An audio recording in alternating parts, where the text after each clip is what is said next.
Hello and welcome. Happy Women's History Month. Did you know that Gen X was the last generation to survive childhood without the internet? Of course we were. Well, welcome. And as I said before, this is Women's History Month, and all month long, we are celebrating women's contribution to the workplace. I am Christina Green, generational translator, founder of Cardigan Careers. So today, we're handing out the flowers to the Gen X women, the resilient Gen X women of the Gen X generation, who are honestly silently exhausted, and we deserve a break. So let's get to it. So, Gen X leaders are the pioneers of change and adaptability. You don't believe me? Well, in many ways, we are the forgotten generation, right? We've adapted to more change than we get credit for on a daily basis. And I'm going to explain why. So, a little bit about Gen X, right? Gen X was born between 1965 and 1980. Now, sometimes people fight over those dates, but that's what it is, right? So they are about 45 to 60 years old right now, and they entered the workforce between 1985 and 2000. I'm going to explain why that's important in just a few moments, but this is when they were starting to come into adulthood. Right. What you see here is a breakdown on the right side of women versus men in leadership positions within various industries throughout the U.S. Okay, so we see in the 70s that this was about 5 to 10% and has increasingly got a little bit higher as we've moved through each decade. What's also worth noting is that Gen X was born to parents of either the silent generation, which are the traditionalists that are just before baby boomers, or the baby boomers. So what you'll see is that what they've inherited from the silent generation is they were raised in an environment that was a bit more strict, right? That was more authoritarian, top down. They were brought up to be very practical and cautious and to be seen, not heard. Their parents also too expected independence and self-reliance, self-sufficiency in many ways. Now, this was also too because their parents were raised during the Great Depression, during the height and the peak of World War II. So times were very different during this time. So this is why those who were raised by silent generation, why they may be a bit more practical in their approach, more cautious, certainly a bit more strict and authoritarian in some of their leadership practices, because that's how they were raised. Now, those who were born to the baby boomers, the baby boomers was the introduction really of this kind of new first dual income household, right? Their parents, or they actually were starting to experience the female independence. So women were starting to take positions within the workforce much more than they had in prior generations, right? It just kind of wasn't the norm. It's not what was part of society, but due to the war and due to a number of economic reasons, that you were starting to see the rise of this dual income household, right? And also too, the rise in single parents. And so what you'll find is that many of Gen X, we hold on to this badge of being a latchkey child, right? Where we had great resilience and independence, where we literally had a key to our house because our parents were not there often when we got home. Which also to find is that baby boomers raised their children to be more work focused, or they actually were more work focused, which is why we were the latchkey children. They also too believed in corporate loyalty. This is kind of the last generation that truly was bought into that corporate loyalty. Gen X inherited some of this into their work style, but they also too started to experience a lot of layoffs and recessions. So corporate loyalty, or really trust in corporate loyalty, actually started to take a hit during this generation. So as a result of many of that recession and those layoffs, Gen X actually started to build their own businesses out of necessity. So you'll find that actually 50% of the startup founders are actually Gen X. And that was based on in response to corporate layoffs and recession, the things that were going on within their adulthood, that they said, listen, I've got to be able to count on revenue, and that's not going to come just from loyalty from with a company, right? As prior generations may have felt before. So we've also too shifted. I call us the tech shift masters because we have navigated the workforce, we've navigated our schooling as well. We've gone from fax machines and typewriters all the way forward to current social media and AI and everything in between.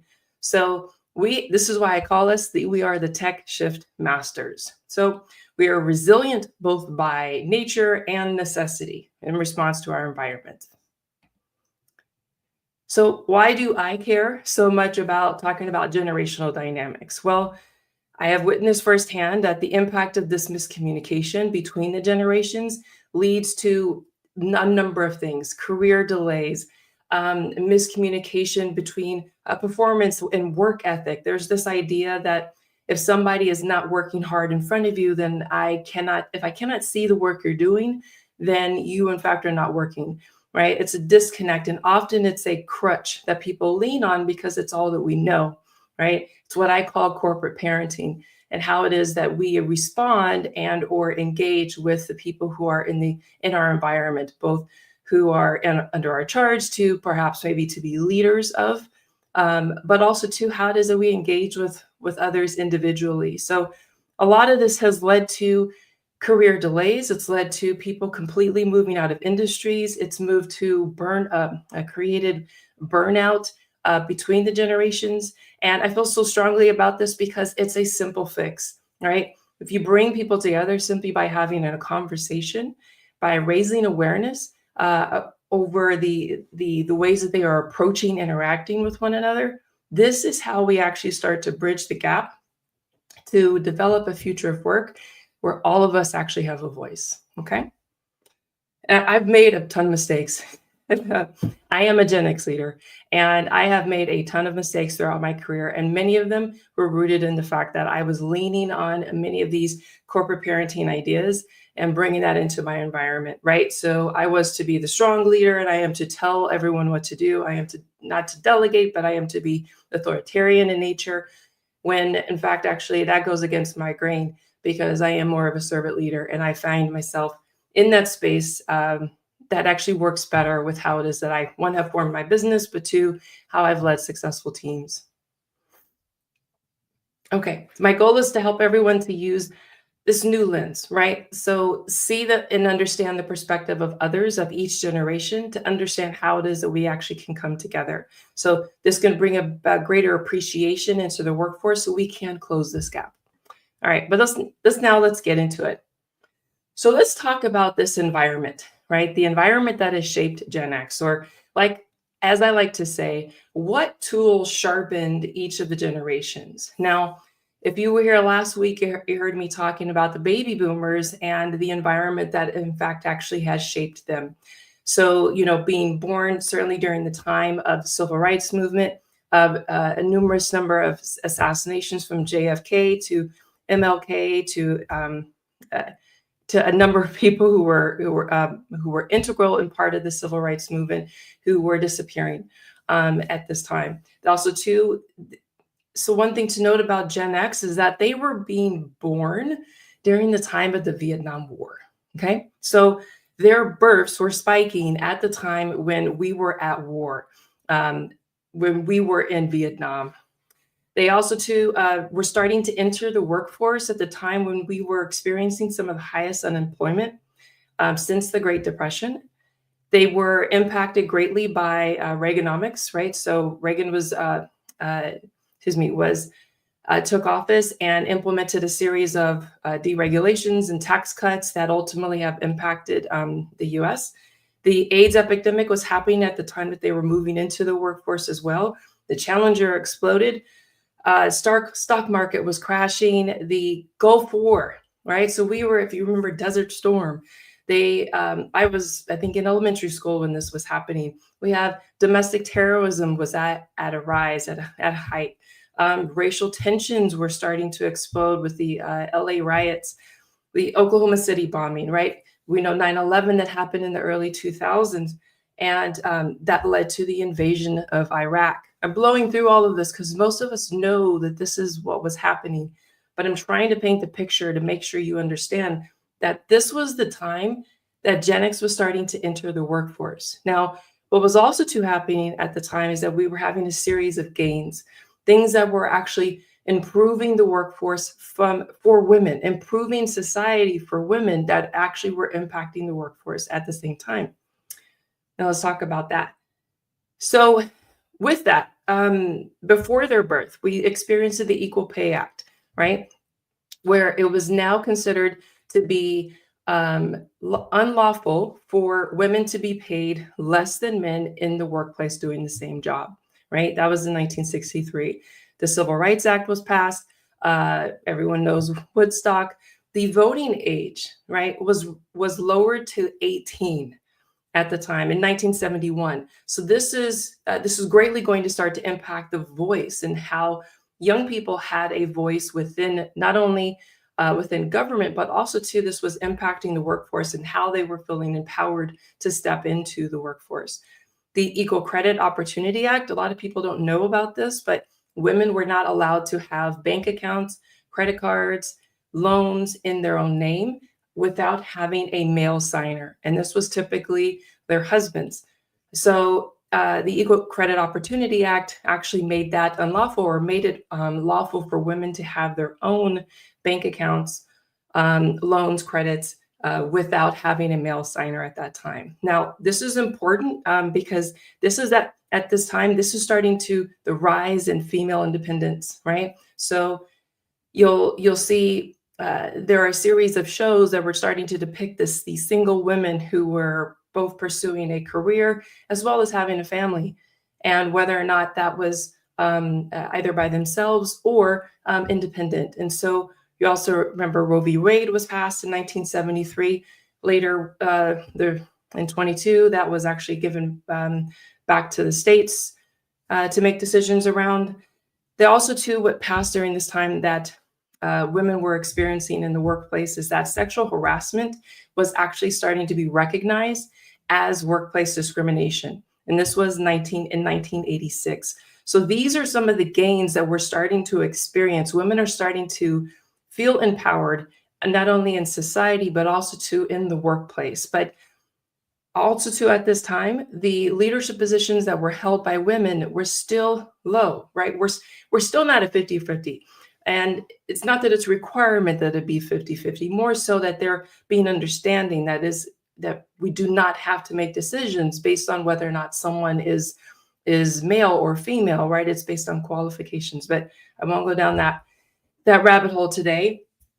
Also at this time, this was the end of the Cold War, right? So the fall of the Berlin Wall was significant to help us understand that this now led to the end of decades of which we were what they call the Cold War, right? Where we weren't, let's say, we're Eastern Europe, right? So Russia, we were kind of at odds. And so this started to lower the tensions of where we were globally. FEMLA, so the Family and Medical Leave Act was introduced in 1993, where more protections under taking time off of work. So really the intention, but this applies to everyone as far as with how both men and women were to take time off of their work. This provided protections against losing your job. So it was 12 weeks that you're able to step away from your role. It was unpaid, but at least it provided some job security. Oftentimes before this, women could be dismissed, terminated from their positions, just understood that because they were pregnant, they were not going to be allowed to either work there any longer, or to return. So the passing of FEMLA was a major step forward for women in the workplace. The emergency contraception was approved in 1997, further supporting women's ability to have control over themselves. Violence Against Women Act passed in 1994. This was really in response to supporting the domestic violence that is occurring and giving women some protections under the law.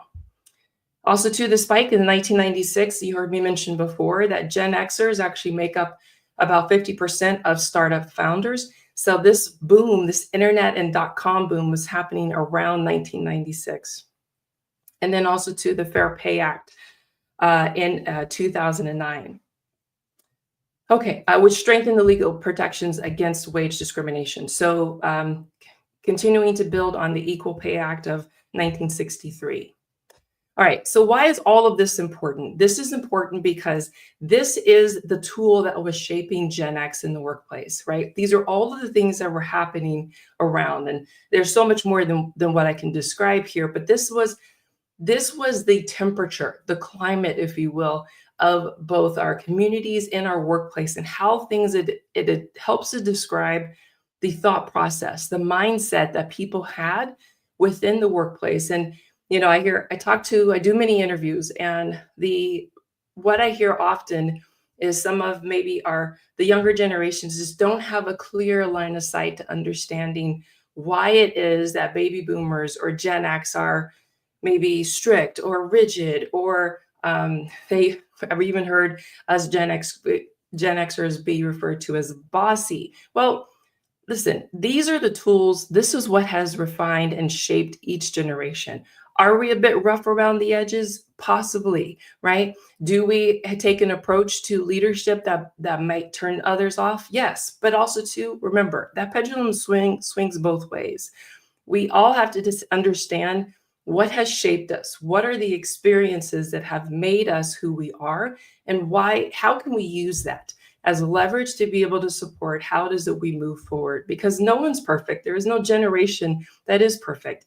We are simply a series of experiences that we've had throughout our lifetime that are ultimately helping us to support how it is that we work together, right? How is it that we can step forward together? And I've heard some people say, well, I'm a curmudgeon and I'm just never going to change. You're entitled to that as well. But as things change around you, if you're not going to be part of supporting the change, then the question is whether or not you're going to choose to be a barrier, or if you're going to choose to either step aside or be part of the solution. Everything is a decision. And everything I'm sharing with you is intended to try to help you to be able to make those decisions as to how it is you're going to show up moving forward. Okay, so let's keep going. So what are still some of the challenges that Gen X women have continued to experience and have been as they were entering into the workforce? Well, this idea of workplace of balance, right? Of having a career and having a family, this continued to be a challenge because although women were stepping into the workforce, stepping into leadership positions, there was this idea that you could still be super mom, you could be superhero, superwoman, and do everything, right? We have seen, movies, we have heard stories about women burning out. This is the definition of burning the candle at both ends, right? And now the narrative is evolving, where we say, no, you can't have it all, because it's kind of like multitasking. You cannot actually do more than one thing at a time. Although I will tell you that I am great at it, which is not true. I just become really, really bad at doing 20 things at once instead of really focused and good at doing one thing at a time. So what I will tell you is that this continues to be a narrative that women should be able to balance everything, right? We have seen this even start to come to a head during COVID when all the schools shut down. Everyone was pushed remote. A lot of the burdens really fell onto the mothers in the household, right? To not only continue to do their work, but continue to also to now pick up the slack and supporting children at home. And so I will tell you that because we live in a different time, that women have been more vocal about what that share of responsibility looks like, both in the household as well as supporting their careers. And so definitely moving in the right direction, but this continues to be a topic of conversation, right? The wage gap persisted. We know that we have not effectively closed the wage gap by gender, certainly not by ethnicity either. And so this continues to be a challenge. That women are significantly paid less than men, and depends on your industry, depends on your role. But when you start to look at the share of leadership responsibilities between men and women, this also too starts to support an even larger pay gap between the genders. Okay, let's see here. So sexual harassment is continued to be a challenge. I will tell you that there are, this could take us down a rabbit hole, but this continues to be an environment where women continue to feel either objectified and or unsafe, right, in their spaces. And this does not exclude the workplace. There are common knowledge or common things that people say that actually are rooted in, that are rooted in that are rooted in language that is not supportive of women and how it is that we are progressing. Just look up a couple of things like the rule of thumb. I won't go into the description, right? Common phrases that we say every day that we don't understand the root or the origin of some of those sayings. And so this continues to be a challenge for women in the workplace, yet we persist, yet we continue to pursue not only equity, but equality in the work that we are pursuing. All right, so let's keep going. If you know me, you know I love to have some pop culture references. If you don't want to read a book on this, if you want to understand a bit more about the generation and how they were formed, here are a couple movies that I think highlight the generations in a great way. And don't come at me because there are at least 2 or 3 dozen others that I could have selected, but these are a couple that I think will help you to visually get an idea of what the experience was, perhaps maybe for some of your Gen Xers. Now, what I will tell you is that culturally, this does not apply to everyone. That these are some that I have selected because they have been so supportive of my development, right, as a Gen Xer. I will also too tell you that there are so many more. There are documentaries that are not listed here that you should watch, that you should listen to, especially around those having to do with sexual harassment. But just a few to have some fun here. The Breakfast Club, one of my favorite, really diving into how teens were defining themselves and their identity at that time. Do the Right Thing, right? It's a inner city race relations. It's a fantastic Spike Lee movie. Thelma and Louise, women empowerment, right? Fight Club, one of my favorites. Arguably, people hate it. All right, thank you, Susie. About anti-corporate, and it's a really pretty dark movie, but it's actually kind of fun. Office Space. If you've ever worked in an office in a cubicle, then you will laugh your entire way through this movie. Television. So when we start thinking about women and how this is being shaped and how we're being perceived and how the workplace is starting to respond or evolve during this time, Murphy Brown is a great glimpse into understanding what that looked like. She was a successful journalist and a single mother who was balancing, trying to make both of them work and doing so fairly well, but it's a pretty real lens to view that through. Sex in the City. This is about women empowerment and prioritizing friendship over their traditional family roles, over relationships. Living Single, about a series about Black professional women who were living independent, successful lives, right? So they're all successful in their own right, and pulling them all together. So these are just a few, and I'd love to see what am I missing? What is your favorite movie? What is your favorite TV show or even documentary? So tell me in the comments because I would love to know what should we add to this conversation. Oh, thank you, Nicole. Yeah, Breakfast Club was pretty cool. I remember I think I was a young teen watching that, being inspired. Don't get any ideas. All right. Okay, so now Gen X women have been battling and scaling their careers while juggling family pressure, societal norms, and independence. Now, this is partially why we are simply exhausted, right? We're feeling like we're stuck in the middle between the boomers and the millennials, because let's have a real conversation about this, right? The baby boomers, the women have spent their entire careers fighting for a seat at the table, fighting for a place and position within whatever industry they've been trying to break into. They've been fighting against sexual harassment, against um, presumptions around their capabilities.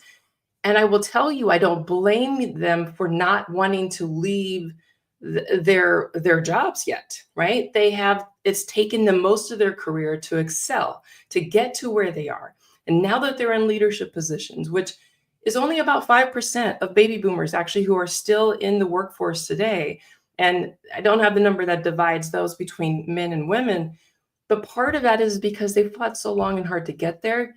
They have no intentions of leaving, right? Perhaps maybe their career really has in many ways become a large part of their life. And so they're good at doing this, so they're going to continue.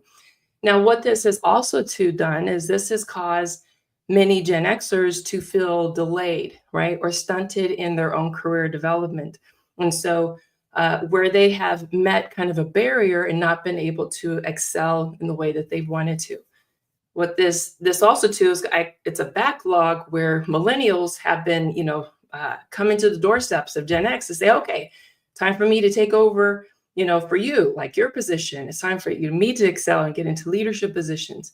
There's also too been this increasing stall tactic, if you will, around, well, no, now in order to get into leadership, we require all of these advanced degrees. And so, and the millennials are with it. They are the most educated, right? They are the most decorated academically of any generation.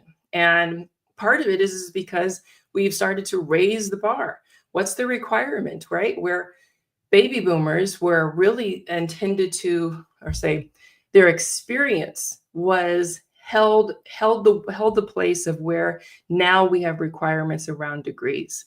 And so the stall tactic, millennials have gone out there, they've gotten the degrees, they've come back, and they now are still being met with opposition, right? Or no, you don't have the experience to be able to step into the position.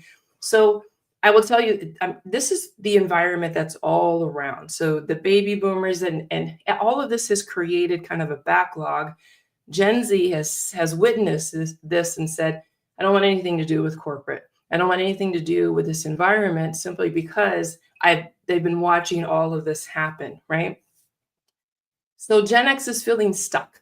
They're feeling stuck in the middle of not being able to advance, and they're starting to get exhausted in their career and to say, you know what, is this even worth it? Because they have felt dismissed for any of those advancement opportunities because they either have the experience but now don't have the degrees that are now required for those roles, right?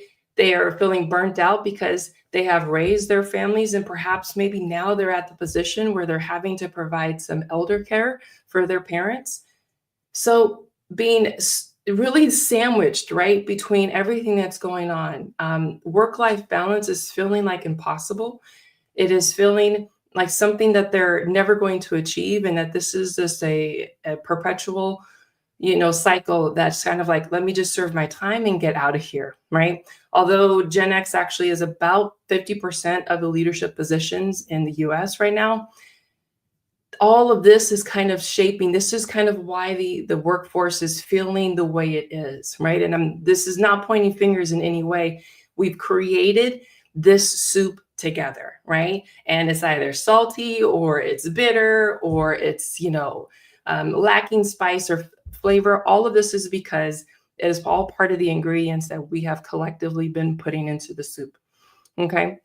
They're feeling underappreciated and overloaded, right? Because they've been doing a job so well for so long. We all know this. If you do a job well, you end up owning the job, right? That's just kind of how the corporate cycle works.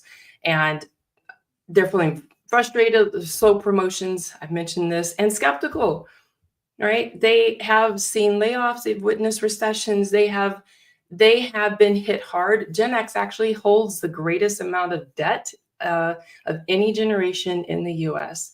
That's also part of the reason why Gen Z does not, because we tend to be the parents of Gen Z. And that's a conversation for another day, which I'll go into probably in 2 weeks. But so what can we do, right? What we can do for Gen X right now? How can we leverage their expertise? They are undervalued in the workplace today, right? They're seen perhaps maybe as a barrier to advancement, but how do we actually start to leverage and work with Gen X in a better way? Well, it's time to lean in and reignite their spark because Gen X women deserve a voice. They deserve a voice at the discussion about what the future looks like. Gen X women are not done, right? They are not, it is not time for them to roll over and retire. In fact, I would never say that to anyone or to any generation. This is about now being able to, how do we adapt? How do we adapt and adopt an environment that actually is going to start to bring voice and bring weight to all of the voices? And I mean across all of the generations, all right? All the way down to Gen Z. Gen Alpha is not in the workplace yet. But how do we build space and capacity for the generations to be able to find a path forward? Because we have to build this bridge together, okay? Well, here are some ideas. So advancement, right? So Gen X is primed for leadership. You heard me say this before, that they have the experience. Some of them even have the degrees. If they don't have the degrees, then there needs to be a conversation around how it is that we're able to leverage both experience and or degrees, education that supports the future shaping of roles. I am not of the belief that everyone, in order to advance, has to take on the management of people. Not everybody is a good manager. Not everybody is a good people leader, period. But their contribution can be so much greater if we don't put them into a box. This is where we have opportunities as a company to be able to say, how do we build these individual contributor roles that allow us to leverage the experience of people that are invaluable to our success, right? This is the conversation that is worth having at the strategic level to say, how do we reshape our workforce to actually invite? I mean, there's a thing called returnships, right? To bring people back to say, listen, if they want to retire from the people management space, right, it's kind of similar to a consultant, kind of like an internship. You're leveraging them for their experience as opposed to their ability to corral and manage the day-to-day of personnel, okay? These are opportunities. Gen X are natural born leaders, right? Natural born bridge builders. They've been doing this for a very long time, navigating between the baby boomers and the millennials. They've been the peacekeepers. They have been the bridge and the glue that has been keeping your workforce running. I want you to think about your operations. I want you to think about how things are running. Yeah, if you've not invested in infrastructure to continue to improve and expand upon your operations, guess what? They are fine. They're kind of like MacGyver. They understand where all the bubble gum is holding back the leaks, where the duct tape is keeping things together. But guess what? It's time to now start talking to them about what that looks like, how it is that you mature your infrastructure to be able to support moving forward, because we can't keep flying this plane on duct tape and bubble gum, right? But your Gen Xers are the ones who know where that is. They know where you have your weaknesses and where there are opportunities to approach things differently. When you combine that experience with maybe the ingenuity of new technology, and this is how you start to build the bridge together. Oh, okay. All right. Still having conversations about movies. Office Space is awesome. I think we got to watch that today. All right. So also too, Gen X are big advocates for mental health and realistic remote work. So where do you think Gen Z got this from, right? Oftentimes, so Gen X actually are the parents, depending on where they fall within the birth years, right, of 65 to 80. Those who are in like the late 60s typically are the parents of the elder millennials, if you will, right, the cusp millennials. Those who are born in more like the mid 70s to the late 70s, like myself, our children tend to be Gen Z. And there's also too a good spike of Gen Xers who have Gen Alpha. And part of that is that, there are lots of explanations for that. But Here's why. It's Gen Z has prioritized their mental health, their impact, the work that they are doing for good reason, because they have seen either their parents or or they've experienced that the burnout. What gets you there, right? They've seen the corporate betrayal, if you will, through the layoffs. Many of them are actually experiencing it now, right? More millennials than any, where they're experiencing that. Listen, you cannot always count on a corporation to provide your living expenses, right? And so they're creating new ways, new paths to wealth. And and prioritizing that, listen, I'm not going to sacrifice myself in this process. They're also too considering, I think what they're calling it is kind of mini retirement. Well, they'll work a stint, 2, 3, 5 years, and they'll take a break, right? They'll literally build in a mini retirement, because the idea of waiting 30, 40 years to retire to enjoy life is just not acceptable, right? And so, all right, I'm going on a tangent, but this is why all of the generations, especially those coming up now, are benefiting from understanding from their exposure. They understand what have been the activities that have gotten prior generations to where they are, and they're making decisions, informed decisions based on it. You can leverage Gen X to be your mentors, to bring them in, not only to support an understanding of how things have always been done, but also to build that bridge to say, here is how we can continue to think about this moving forward, right? So I want to challenge you right now. I want you to think about um, many Gen X women, right, who have helped you to shape your career into what it is today, right? Who deserves their flowers now? And I want you to take a moment. I want you to get out your phone, and I want you to just send them a message, right? Just say, thank you for everything. Use your language, but take the moment. Now is the time to start handing out the flowers to those women, those Gen X women, and even boomers. If you didn't do this last week, do this now. Who has helped you to shape your career into what it has become? Give them a little bit of appreciation today. All right, Susie. Oh, yeah. Millennial parent. Okay. Now, if you are ready to start bridging the gaps within your multi-generational teams, to start turning those differences into strengths, right? To start equipping your leaders with the strategies that actually work to future-proof your workforce, because there's no one way, there's no one generation to appreciate on how it is that you shape and built your strategic plan, certainly not when it comes to your workforce. Right? So, how do you develop that leadership pipeline to make sure that you are ready? Because guess what? People are done spending 20, 30 years at companies that what they're looking for are for organizations they can align with, that can support their values, that can support their balance, that can also to give them meaningful work to do and make them feel appreciated while doing this.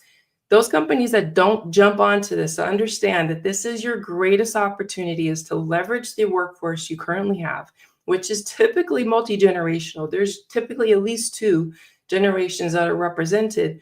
And if you're seeing the friction within your teams, it can take some minor tweaks, just a couple awareness opportunities to get people on the same page.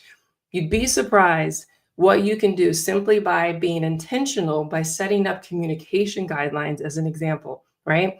Using meetings for this and emails for this and Slack by creating that distinction, you can start to get people on the same page and improve your productivity greatly. All right, now, if that sounds good to you, then use the QR code and get on my calendar, because let's start talking about what those challenges are for your organization within your team. All right. Now, as I mentioned before, this month we are celebrating Women's History Month. We are exploring key moments in history where women have contributed greatly to the workplace. Now, and if you want a masterclass on employee retention, engagement, and breaking through those barriers, then you need to study the women of our history, because across all of the generations, we have seen what they have been fighting, what they've been battling for, and there are women of our history have been the strongest that I have ever experienced, and they have helped me to shape not only my leadership style, but how it is that I approach all things, including my business.